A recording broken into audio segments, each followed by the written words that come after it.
नमस्ते, प्रणाम सभी देशवासियों को नमस्कार। और हम आपन वीडियो बनावा जाता नहीं तो सब लोग से निवेदन बा कि हमारा वीडियो के तनी बनी रही देखी जा। सबसे पहले आज कार्तिक पूर्णिमा हो। कार्तिक पूर्णिमा में नहान होता है बहुत सुंदर, ताकि हमने को चलते जा। मेला लगल बा जहाँ जहाँ धाम बाबूजा लगा था, तो सब लोग मेला चलता, हम चलते नहीं।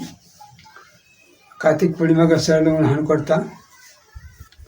तो राम जी की दया से हमने के वीडियो बनाओ तो नहीं जान और बनावे के बा। हर दिन एक ब्लॉग डाले के बा, तो वीडियो से हमने के काम बा, जरूरत बा, ये वीडियो बनाओ तो नहीं जा। अगर ज़रूरत ना रही, वीडियो ना डाले के रही, वीडियो ना बना के रही, तो इतना मेहनत ना कोई ले। लेकिन मेहनत कर जाता, मेहनत का फल जरूर मिली। कहे के चाहते हम यह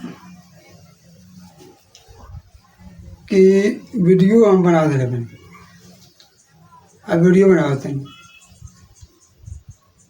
ताकि जितना गांव घर से लोग ना सपोर्ट करें ना बाइली करें, दूसरा जगह से होला। तो नज़दीक के गांव के लोग रिगावे में चिनाए में रहेला, जैसे कि उड़ीलावे में। अब बाहर के लोग बात कहीं चलो आज वीडियो बनाता है, तेने कोई वीडियो देख लीजिएगा, तो वो वीडियो देखी तो तने लाइक कर दी, तने शेयर कर दी, कमेंट में को पूछ सकता। चाहे कोई भाई चाहे वीडियो सही नहीं गया, चाहे खराब बा चाहे ठीक बा, कुछ तो कह सकता। लेकिन घर के लोग देखी चाहे ना देखी, देख के हमारा हटा दी, हटा भी दिया कोई बात बोली, चाहे वो कमेंट करी ना कुछ करी, कुछ ना। तो हम यह कहें कि जे भी हमारा वीडियो देखे तो तनी कमेंट भी करें, लाइक भी करते हैं, शेयर भी करें कि केहू अच्छे वीडियो बनाए, केहू खराब वीडियो बनाए वाला। तो अकेले वीडियो बनाए में उतना एक्टिंग ना आवेला, दो आदमी रहे, एक आदमी पकड़े वाला मोबाइल चाहे स्टैंड बा, तभी में कुछ करे पड़ जाता है, वीडियो आगे भागेला। तो अब बनावत नहीं, हम वीडियो बना के बनावत नहीं, लेकिन अब करी तो खा करी अभी वीडियो बनावत नहीं। कबो न कबो हम वीडियो चल जाए, चले तब वीडियो से बात नहीं किया, व्यूज आते ही बा, कमेंट आते ही बा, तो बहुत जो बनावत है तो होता। और वीडियो बनावे के हम बहुत सक्षम बानी,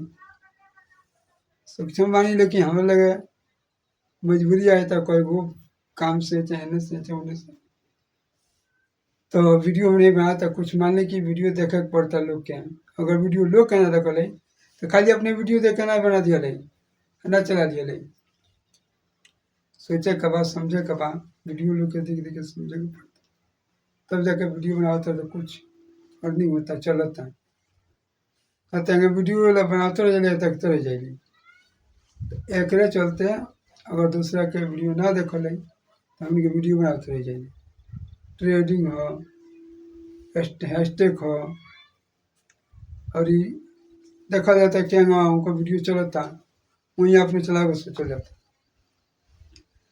ई कुल मेहनत बड़े महीनी बाटे, मोटा मोटी काम नहीं कही, चलो खेत में गई फटाफट कोड़ दिला, जोड़ दिला, सोड़ दिला तो हो गई।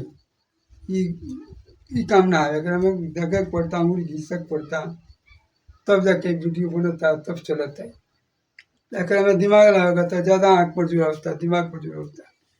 ये वीडियो से बनावला से यह बात बा, बड़ी परिश्रम होता, तब वीडियो चली तो चली, न तो ना चली तो मैंने बैठ नहीं। ये हम कोई वीडियो बना कर डालते हैं, इतना ही हम। हाँ, वीडियो बना कर दिमाग लगा पड़ता, सोचता नहीं, विचारता नहीं, और वीडियो हम डालते ही बनी।